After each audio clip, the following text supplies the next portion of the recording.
So now I'm pleased to introduce our first speaker. We use humor in every aspect of our lives, hopefully. So we use it to build community, break down barriers, assist us in solving problems with a lighter touch. We use humor to sell ourselves, our companies, our services, products, and ideas. And we use humor to lighten the load, create relationships, heal, overcome, or to remain whole. And to be empowered. A former educator, award-winning humorist, Artist of the Year, and president of Laughter's Echo, please help me welcome T. Marni Voss.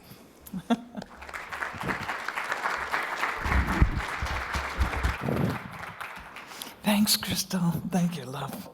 Well, good morning. Good morning. It is a good morning. You know, the Fairfield is just my kind of. Did quite a few of you stay at the Fairfield, some of you? You know, it's like just the right kind of hotel. You know, it just is. Occasionally I get put up in larger cities, just occasionally, and just a, you know, one of those larger, like really, really fancy hotels, you know, the ones I'm talking about, with the marble floors and statues and stuff. And you know, people know I don't belong there, you know. I mean, they ask me to carry their suitcase and stuff, and rather uncomfortable. And they do this thing in fancy hotels, right? They turn down your beds. I mean, not that my bed has not been turned down before. Oh, several times. But this was different, that's what I'm saying. And they have mints. Have you ever stayed at a place where they put mints on the pillow? Isn't that fun? I was not used to that the first time it happened to me, and I did. I woke up, I just had chocolate just all over, and I don't really need that. And I also remembered this morning, the first time I stayed in a really, really fancy hotel. I remember this. And the bellboy was knocking on my door. I swear it was like 5:36 in the morning. He wasn't even knocking, he was actually pounding. Until finally I just got up and let him out. You know, I did. I thought, just go, you know. I don't need this.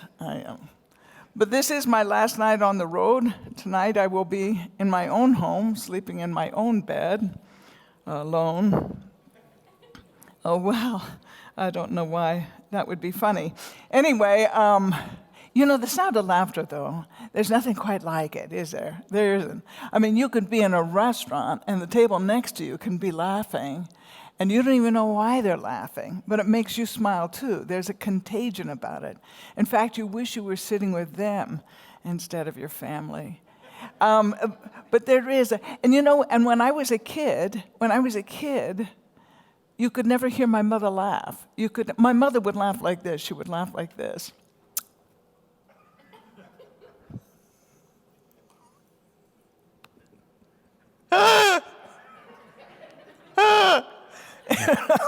Just like that. And we would just always, you know, call 911. You know, well, sometimes we'd let her lay there, you know, just teach her, you know. I don't know actually if any of you have ever had the misfortune of having to call 911.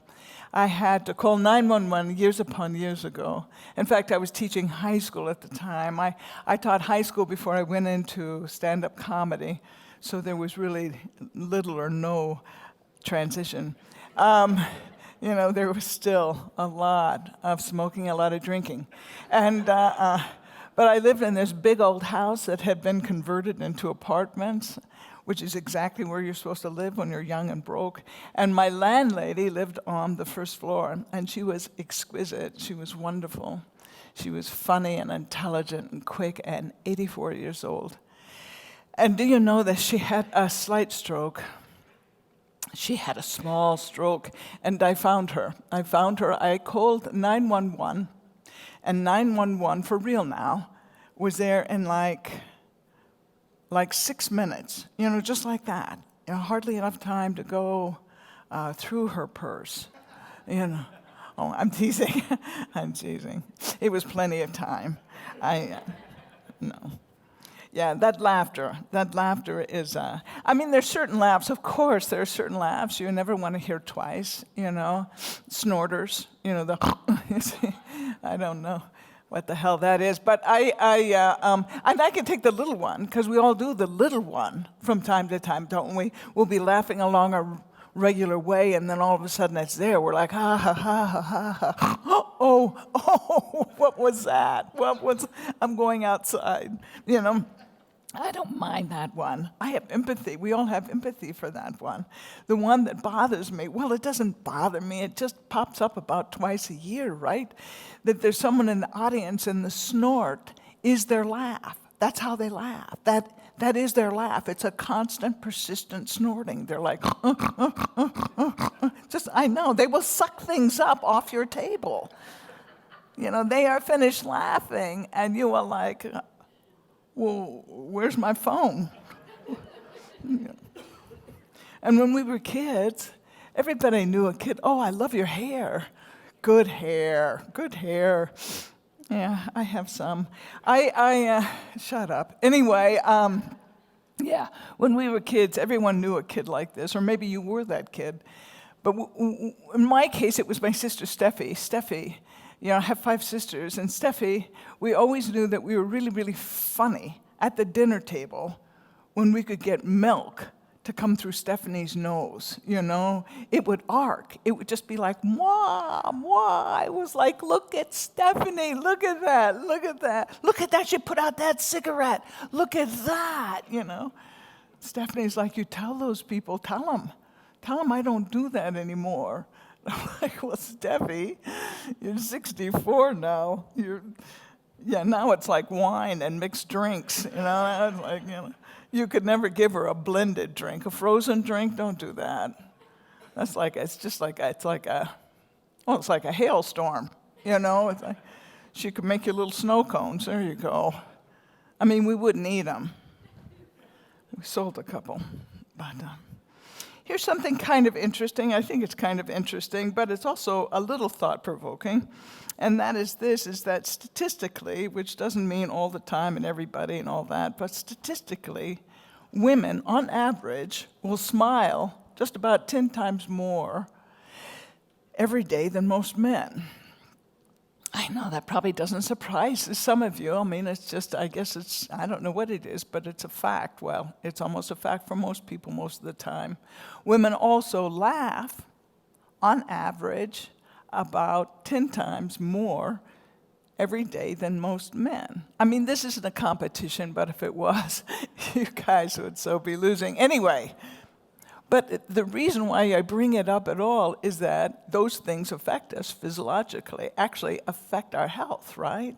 I mean, so it is kind of interesting that women also outlive men by just about 10 years. Which could be why we're laughing. I was thinking about that. But here's something that women do that I don't think men do, and if they do, they don't do it as often as we do it, and this is that we women will get together with our best friends in the world, won't we? We women will get together. Like I said, I have 5 sisters, and we get together on holidays and sometimes just for the hell of it, you know, we get together and we start laughing.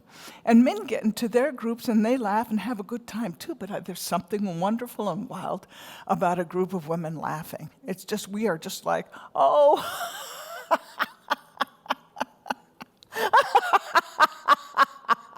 Oh, no. Uh-oh. Oh. I think I wet my pants. And we just make that announcement, don't we? I mean, we share. That's what we do. And now the dog is like, so now it's okay to pee on the couch? I'm going to pee on the couch too. I think I'm going to do that. Aren't dogs the best? Dogs are the best. Dogs are such sweet companions, you know. Quite a few of you have dogs. This seems like a group that would have dogs. Quite a few of you have, yeah. Oh, Crystal, you have dog. What kind of a dog do you have? You have a husky over there? Beautiful, beautiful. And you have an Australian Shepherd. They're very busy. They're very busy dogs. Are huskies kind of busy? Yeah. Yeah. So do I. So should get a husky. No, my dog is not a purebred. She's a mutt. She's a part golden retriever, part black lab. She's got a little chihuahua in her. It's just lodged right here. I can hear it, but I can't get it out. Anyway, so you have a husky, you have your Australia. What is the name of your husky? Callie. That seems like a good name for a husky. Callie. Yeah, that's good. And you, Australian Shepherd? Isla. Oh, I've never heard that name. What is it? Did you just make that up, Crystal? Oh, your little boys did. That's perfect, Isla. I like that too. So this is the only thing about, my dog's name is Abby. This is the only thing about my Abby that I do not respect. You tell me. If Callie or Allie, no, Alla, no, Ayla, no, like I said. Anyway, if they do this, because this makes me nuts about Abby. Do either one of your dogs, they roll in dead things, right? Yeah. Dogs roll in dead things. Yep. They roll in dead things. Here's a tip. You could never take them to a funeral. Don't do it. It's so embarrassing, Did I cross a line just now? You know what? I just do. I tell that joke on purpose. I do. My father died like 10 or 15 years ago, right? And his funeral, like some of the funerals that you have gone to, possibly like the funeral you would like to have. It was a roller coaster ride. It went from laughter to tears, from laughter to tears, from laughter to tears, just like that. And there's anybody in this room who could say that one of those two things were somehow more healing than the other.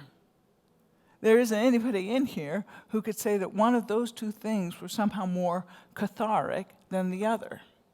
That we don't need both of those things all of our lives to remain whole. I mean, I want people to laugh at my funeral. I just do. I mean, don't get me wrong, I want them to weep uncontrollably as well. I just do. I'm going to have a bumper sticker on the side of my coffin that says, "Lose weight now, ask me how."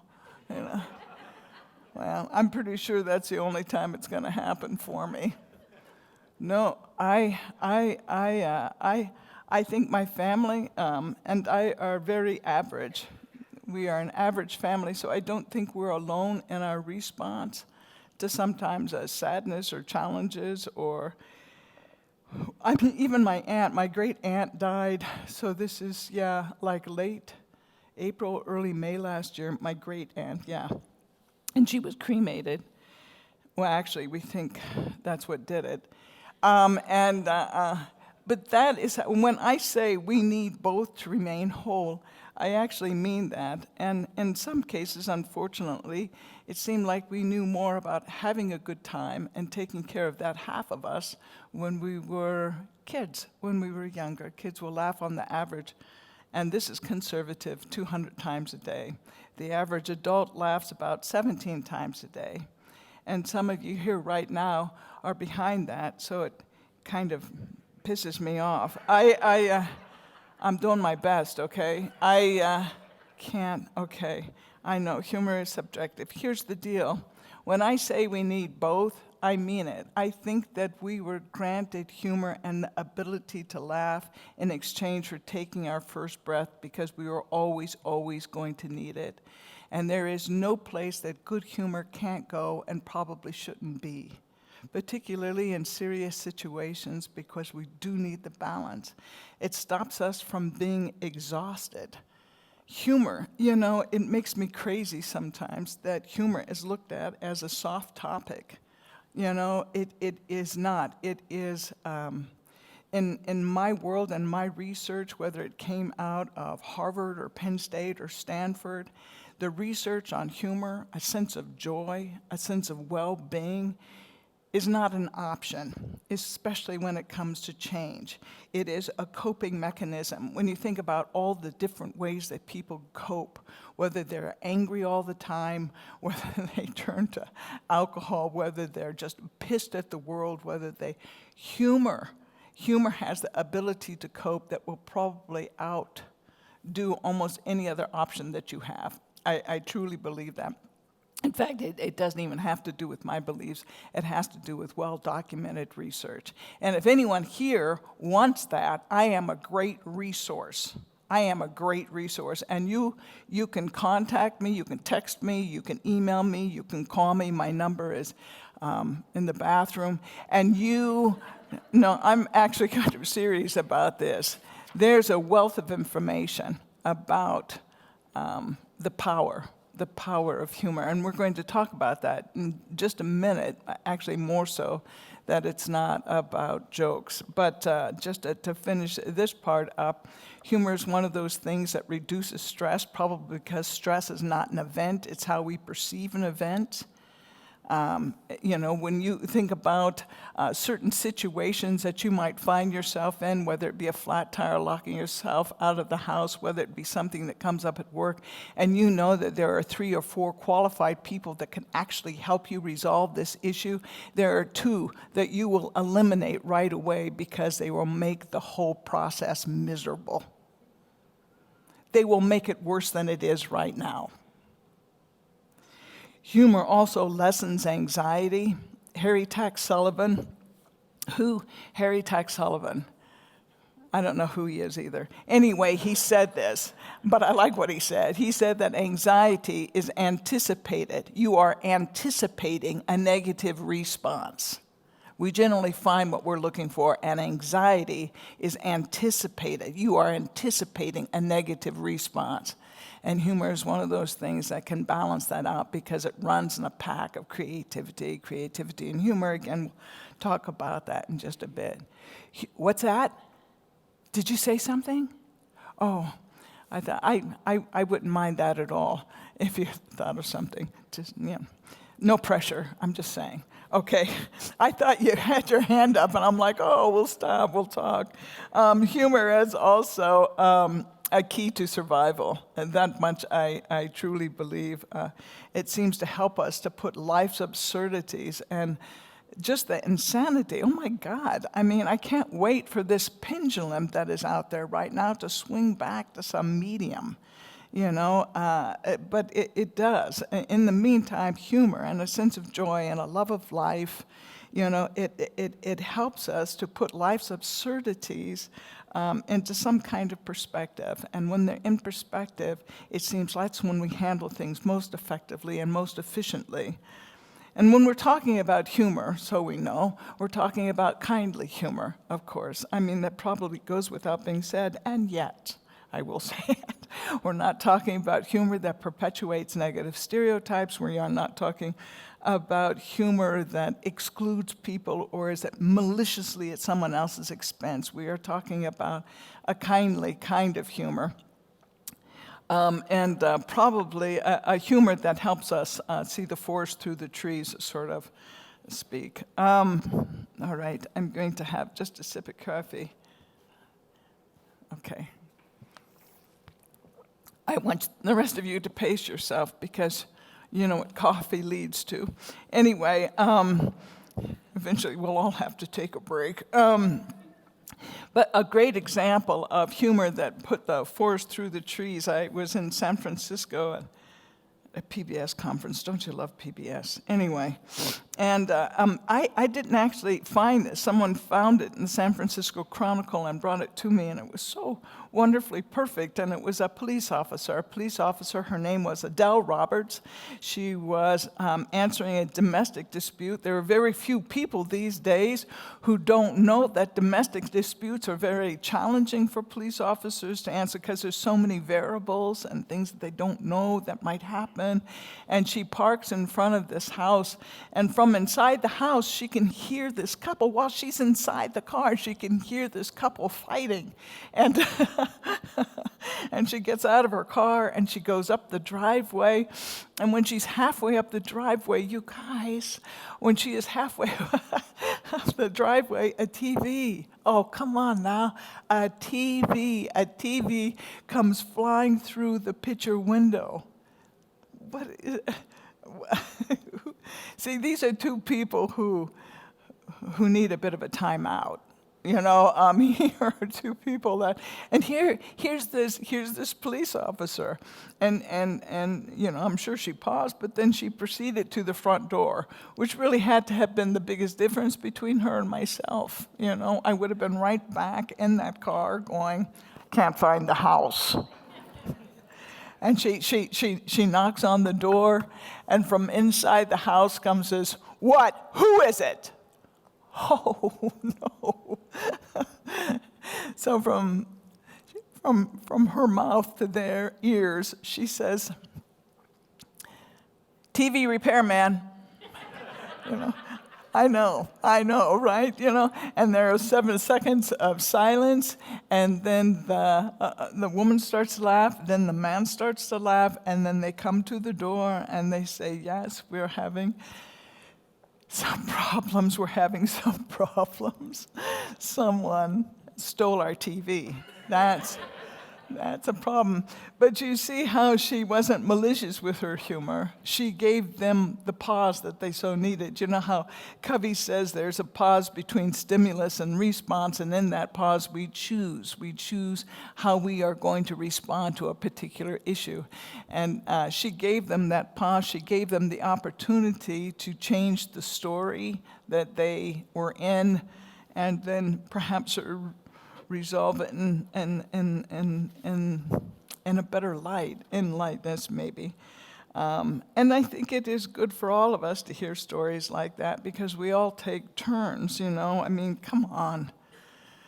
I think we're all kind of wonderful fools in this life together, in this lovely, lovely life together. And that in part, happiness comes from, of course, having a purpose, which is why you are here. It also has to do with having a sense of belonging. What is so cool and great about this conference is how it has been so inclusive to indigenous,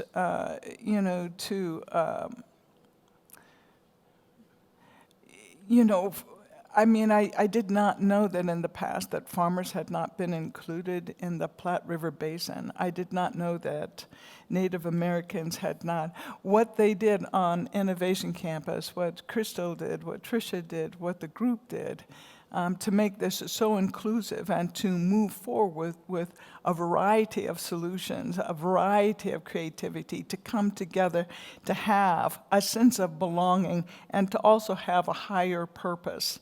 That you are serving a greater good. That is why you're here. And it is one of those things that result in joy. And again, we're going to come to that in just a minute. But life is messy. And I would think that the more laughter, the more creativity, the better off we all are. Now, I mentioned jokes earlier. Jokes have served me well, and I hope I have served well with jokes, but I also know that I have made some mistakes. I have certainly had to make my apologies. But jokes are only responsible for like 15% of the reason why we laugh. And this is not about jokes. I mean, humor, you bet, grand, absolutely. But actually what brings us more laughter than anything else, that other 85%, has to do with relationships. It has to do with the relationships that we have with our friends, with people that we work with. It has to do with relationships like the gathering that you had last night, the gathering that you had today. It has to do with relationships that we have with our neighbors, whether long distance or close at hand. It has to do with the relationship that we are personally, the relationship that we ourselves are having with life. What kind of relationship are you yourself having with life? And that is the thing that oftentimes results in the joy that we're talking about, that it is so much more important to have fun than to be funny. If you were to look up fun in the dictionary, you would see that it is any activity, including this one, that results in joy and, yes, some laughter. So that is what we are talking about. Any activity that results in joy and laughter. And you know what? That's very subjective. It's also an inside job when it comes to you yourself. You know, hey, you guys, come on in. Yeah, come on in. You know what? They had treats out earlier. Just so you know, I had banana bread. That was good. I also have some food in my backpack, but I won't be sharing it. Anyway, I always bring Tupperware to these events. I'm kidding. Okay. So yes, joy, a sense of joy, anything that results in joy and laughter, it is subjective. You know, honest to God, taking care of yourself, and again, some of these things are looked at as soft topics when they're not. It should actually be a part of your job description. Possibly it should be the number one thing, that taking care of yourself is your first job description. When we say that humor or that laughter or that joy or a sense of fun is an inside job, that's exactly what it is. You are responsible for figuring out what brings you joy, what makes you happy, and you are responsible for bringing yourself to that every day. And it's, like I said, very subjective. You know, maybe what brings you joy in the evening is sitting in that corner chair in the living room and reading. It could be a cold beer and a hot bath at the end of a hot summer day. It's subjective. It could be learning, new creative ways to barbecue, to cook, to have a garden, to play a musical instrument, it doesn't matter. What matters is that no one else is responsible for your happiness. In fact, you know what? You don't want anyone else responsible for your happiness. You know what brings my brother-in-law a great deal of joy? Marathons. Do you know how happy I am that he is not responsible for my happiness? And during the pandemic, I'm telling you, I started gardening. All of a sudden, I'm home, and I'm here to tell you, I am a terrible gardener. I am awful. I can hear plants weeping on the way home, in my back seat. But I'm getting better. But I really, really enjoy it. And believe you me, I'm sure Larry, my marathon running brother-in-law, I guarantee you that he is very happy that I am not responsible for his happiness. It is an inside job, and you want it to be an inside job. And things that made you happy when you were in high school, sometimes they go the distance, and you discover in this big, beautiful life, and it is that there is something new, that brings you joy. And then there's something new, and there's something new. And they combine sometimes to bring you to this conference at this particular moment. And you've got a good work ahead of you. And I would hope that because it is in part joyful, that it is in part fun, that you can go the distance with this thing. Because you took care of yourself. And you took care of those that you were working with by taking care of yourself, by introducing a sense of joy. I think my favorite definition of laughter is that it is joy overflowing. Isn't that great? Damn it, people, I asked you a question. That joy, laughter is joy overflowing. You've seen it. I've seen it at airports more than any other place. You know that Omaha airport where at the bottom of the ramp there's a security? And then when you come home, you come up that little ramp, and there's always people at the top of that ramp, and they're holding signs or flowers or something lovely, and they're waiting for someone they love to come up the ramp, right? And they can't wait to wrap their arms around this individual, this child, this lover, this, college roommate, this whatever. I mean, And you can always tell when they set their sights on this individual because they start to giggle. I mean, they're standing there by themselves, and it's just joy overflowing. They start to kind of giggle, get those stingies in their eyes, you know. Sometimes I try to embrace these people while they wait. Well, really, I feel kind of misunderstood sometimes. My youngest sister, Shannon, she's the one. You know, I told you I have 5 sisters. It's a Catholic thing. Are there Catholics here? Catholics? See, there you go. Put down your beers, raise your hands. These are my people. And it used to be from large Catholic families that someone was bound to become a nun or someone was bound to become a priest. And in my family, it was no different. It was my youngest sister, Shannon. She's 10 years. Honey, come on in. Come on in and sit down. Sure. I've been saving this chair right here for you. Yeah, that's not going to work, is it? There you go. Come on. Yeah, no need to stand. Well, I'm just going to have to start over. No. Teasing. So it used to be so large Catholic families, right? There was always going to be a nun. There was always going to be a priest, right? Years ago, I'm not making that up. So in my family, it was Shannon. Shannon was the one. She became a nun, which I'm sure most of you here, I'm assuming, most of you here know that that's a lot like getting married to God, right? I mean, kind of, it's like a lot, well, it is, right? I'm not making that up. It's like getting married to God. But in about a year, she felt like maybe it was not her calling. And so she left the convent, which I kind of thought was sort of, I know, like maybe divorcing God, maybe. I know. Actually, my big question was, do you get half of everything? You know? I mean, that, I can help you with that. I'll get a pickup truck. Anyway, but I'm sure God had a hand in it all. And Shannon met this lovely man, Mr. Larry. He's such a good man. And do you know what they turned around and did? They turned around and had 4 girls. 4 girls.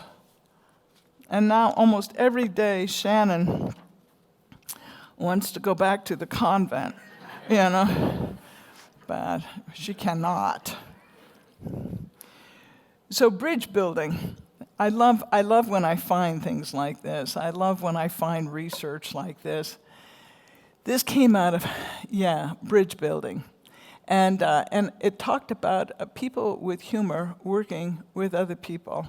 And it's mostly geared towards management. But I would ask you to remember that we all manage. I mean, a really good manager is someone who has the ability to lift someone beyond the potential they thought they had. We manage people all the time. We manage our children.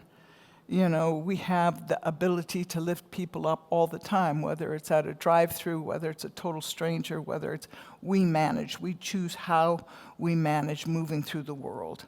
And in high hopes that we will do it in a decent and positive way. But this is geared towards business, which is just fine.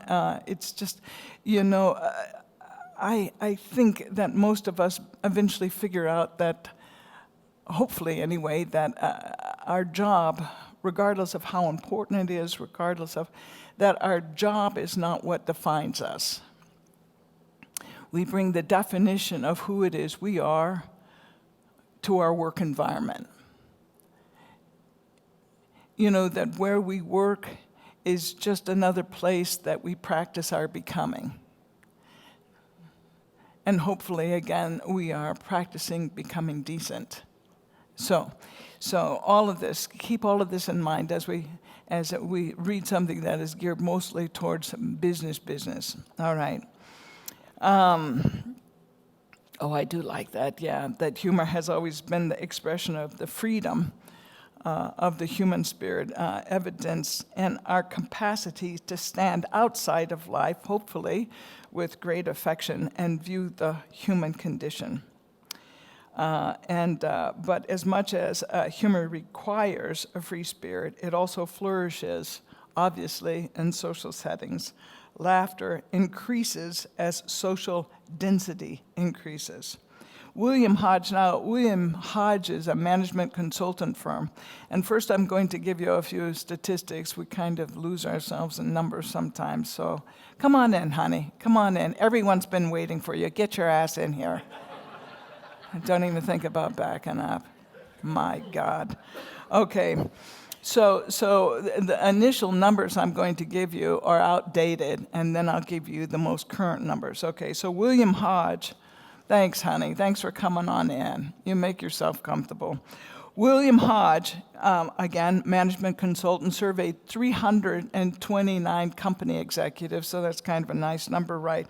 And found that 97 agreed that humor is valuable in business. Well, yeah, okay, we can say that. We could even go around the room. What do you think? Humor valuable? Yeah, see? And then, but the change comes in the implementation rather than exactly what we all do. We all go, yeah, I guess so. Yeah, it probably is. I guess so, So 97 agreed that humor was valuable in business. I agree with you. 60% felt that, 60%, again, this is outdated modes of management, 60% felt that a sense of humor helps to determine, that's not very much is what I'm saying, 60%, helps to determine the extent of an individual's business success. So now we're going to go to an updated mode, right? Hodge found then in the updated that 85% of chief executives, just to show you the change in the times, this is up by 45%, said that all things being equal, they would rather hire somebody with a sense of humor. In a similar study, then, a Burke Marketing Research Survey found that 84%, that's a nice number, 84% of personnel directors felt that employees with a sense of humor do a better job than those lacking that quality. People not only value humor in employees, they also believe it works well enough to hire people who use it. Now remember, we are not talking about jokes. It is much, much more important to have fun than to be funny. So we are talking about people who are open to having fun while working. That's what we're talking about. Humor is one of the most frequently used social lubricants. Well, these are not words I would have chosen.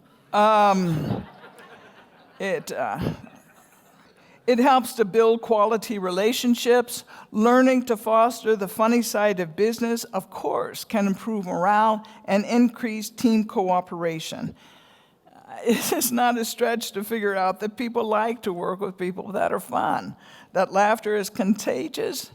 So is the negativism that some people bring to the party. Team building managers have no doubt which mood they would rather have spread. So there, bridge building. And it doesn't take, this is not rocket science, right? If two people came through that door right now with the exact same equal qualifications, what would determine for you who you would want to work for, who you would want to work with? What would it determine to you who you'd want to do business with in the future? There's a lot of different people here from different places. There's going to be a reason why they call you, and there might be a reason why they don't call you. When they want to brainstorm, when they want to, there are people who put down ideas all the time, and there are people who go, and yeah, we could do that, and we can do this too. Who do you want to get to know? In fact, who do you want to date?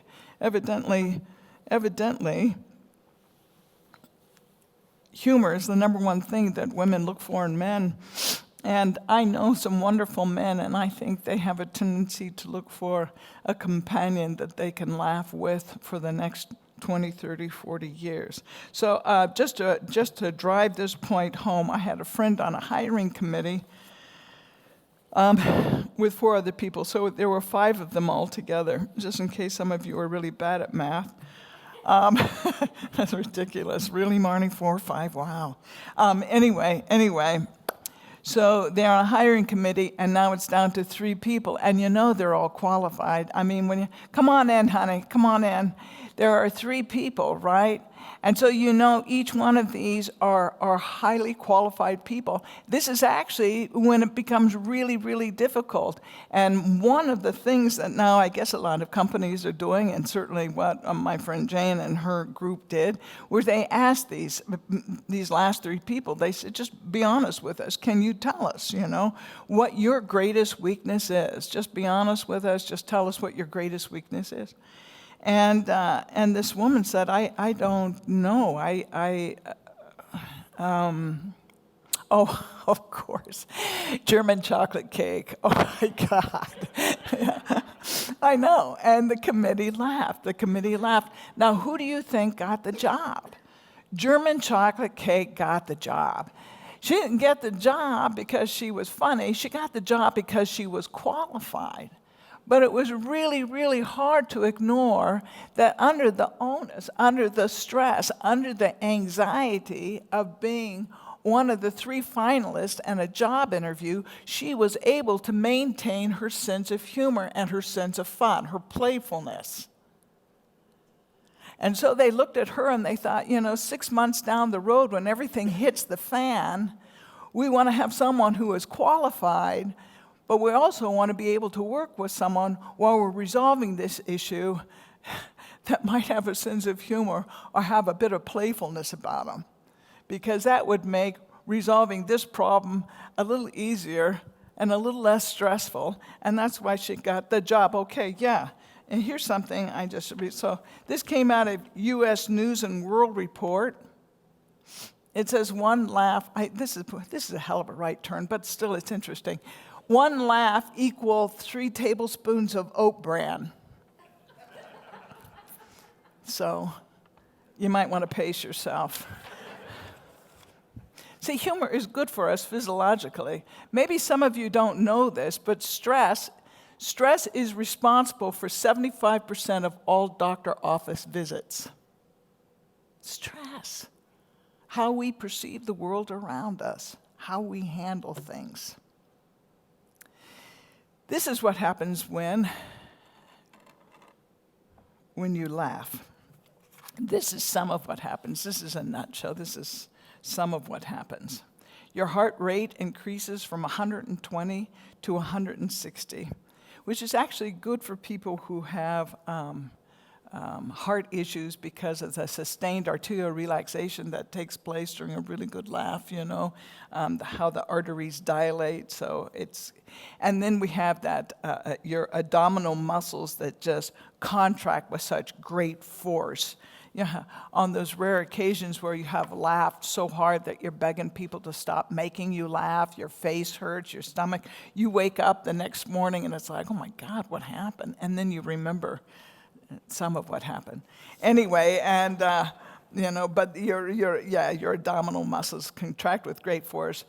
This to me is very intriguing, that your hypothalamus, which is the control center of your brain, will transmit these great feel-good chemicals called catecholamines.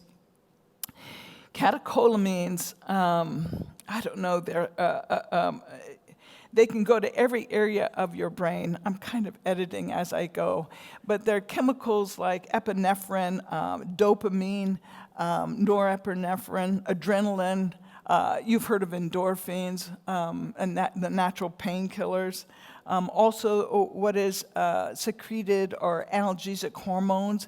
These are the hormones that are secreted like after vigorous exercise. It's that wall that we pass, marathon runners. It's after a great bike ride. Actually, it's after what would be said to be like really good sex, that euphoric.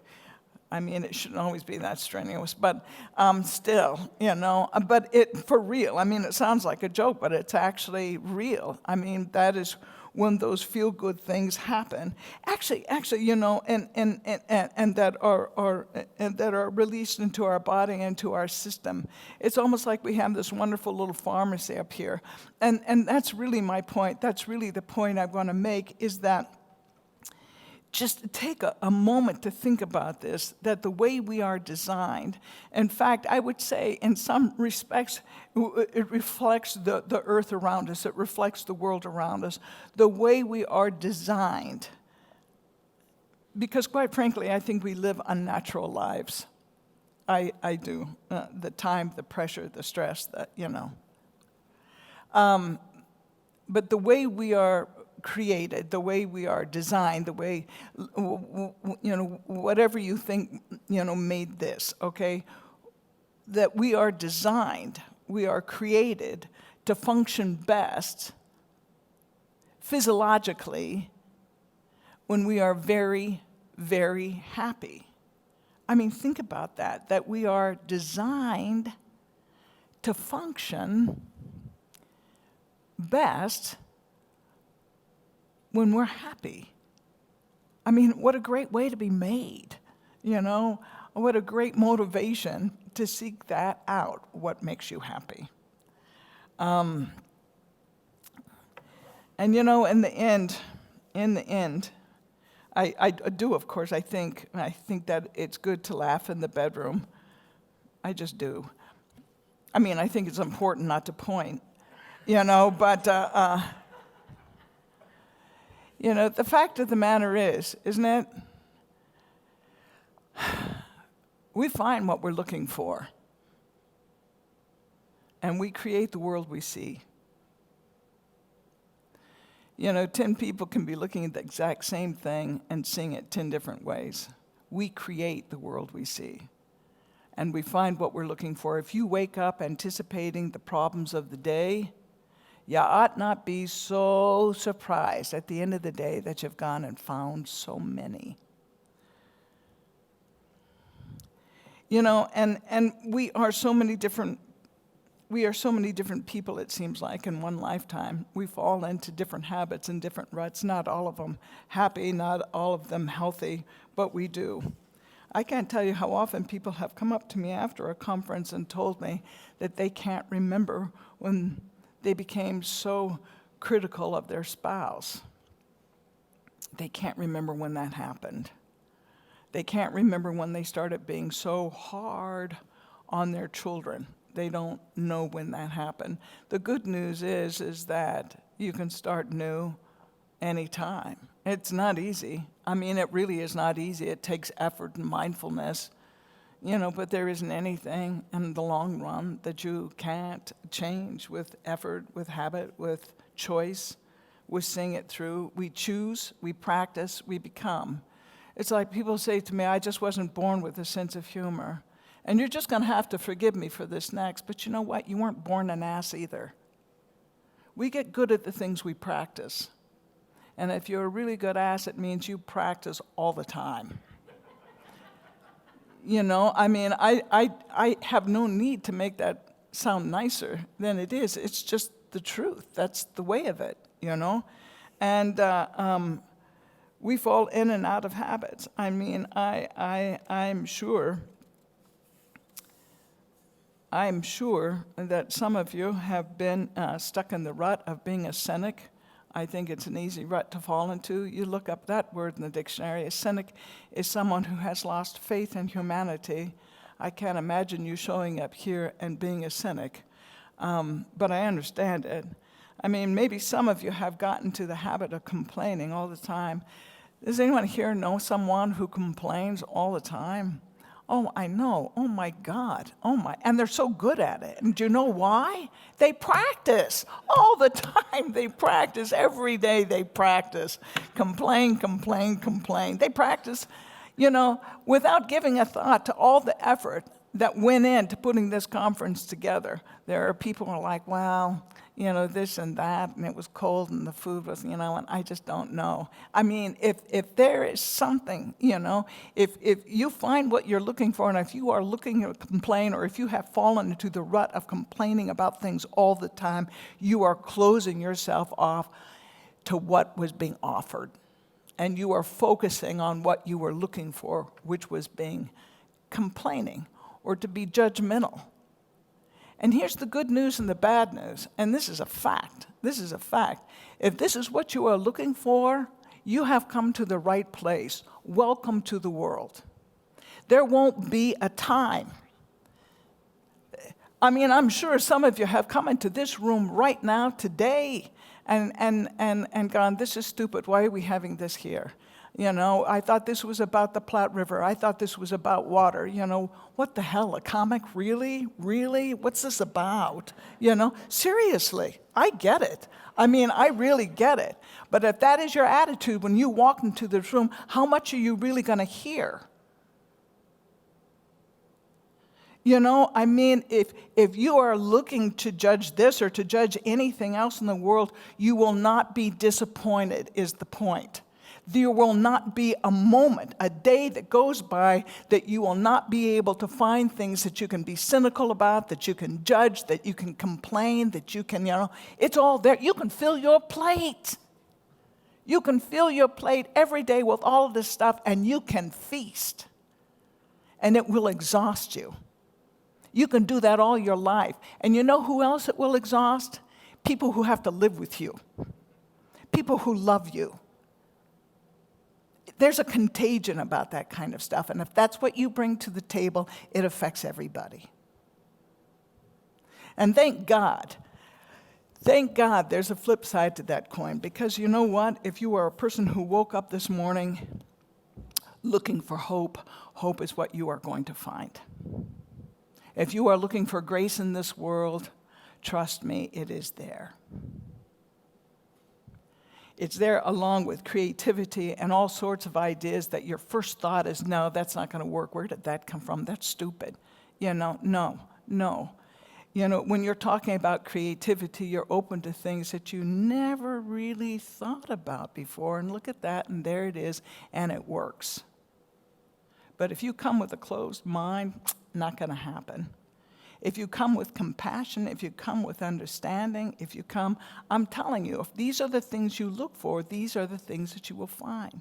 This world is filled with creativity. Did you know for every idea, there are 7 idea spinoffs? We'll talk about that in just a second. And there is humor everywhere. It's an amazing world, but there really is humor everywhere, even in the worst situations sometimes. You know how you go, someday we're going to look back and drive into a parked car when talking about this. There is humor everywhere. And if you look for it, you'll find it. This is one of my favorite examples of this. Because it's true. If you are looking for things to be grateful for, there won't be a moment that goes by that you're not going to find things. You're looking for joy, same thing. Looking for humor, you can fill your plate with all of that. And I can't believe the difference in the 2 different plates and the lives that 2 different people will lead because of what it is they look for. And humor really is everywhere. And actually, when you're talking about creativity, we'll talk about that in a second. But this idea that we create the world we see is really true. There was a college study, and I think it was Penn State, where they handed disposable cameras out to like 10 students at this huge, hotel, whatever, party. And then they brought the cameras back, and they had developed the pictures, and it was literally what these students focused on, because some of the pictures were about people throwing up, or a fight out on the sidewalk, or someone crying in the corner. But other pictures, other students, what they chose to focus on were friends hugging, or people dancing, or people laughing, people making out, and it was what they chose to focus on and take a picture of and save. And so this is a good example too of, and it's one of my favorite examples. These are actually announcements from church bulletins. And what I want you to think about is, I'll bet you 90% of the congregation never looked at these announcements and saw the humor, because in church it just simply was not what they were looking for. But someone looked for it everywhere, found it, and was good enough to share it. So these are actual church announcements. This afternoon, there'll be a meeting in the south and north ends of the church. Children will be baptized at both ends. I know. Thursday at 5 p.m., there'll be a meeting of the Little Mothers Club. All those wishing to become little mothers, please meet the pastor in his study. I know. The ladies of the church have cast off clothing of every kind, and they may be seen in the church basement on Friday afternoons. Last but not least, a bean supper. A bean supper will be held Saturday evening in the church basement. Music will follow.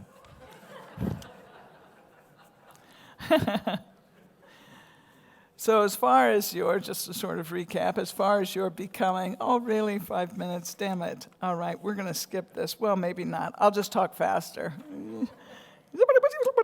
Okay, no. So we've established that you choose what you focus on, you practice what you focus on, and then you become. Larry did not become a marathon runner like that. Every day, a little practice, a little practice, a little practice. We choose, we practice, we become. And just before I start this right here, I will say this. Have you ever noticed that things run in packs? Certain values, certain morals, certain things that you choose. For instance, when you're lying, and if you lie a lot and you've become really good at it, it means that you have become really good at being deceitful as well, right? I mean, in order to be a good liar, you have to be pretty good at deceiving people.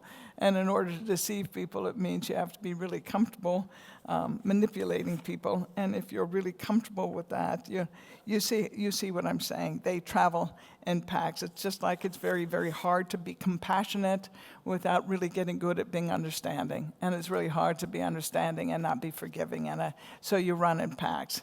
And it just so happens that humor and creativity run in a pack together. So I'm going to read you this, and we'll touch on this, and then off into the wild you go. We are taught that adults are supposed to be serious. Unfortunately, such early parent training runs contrary to some recent research on the importance of playfulness and humor.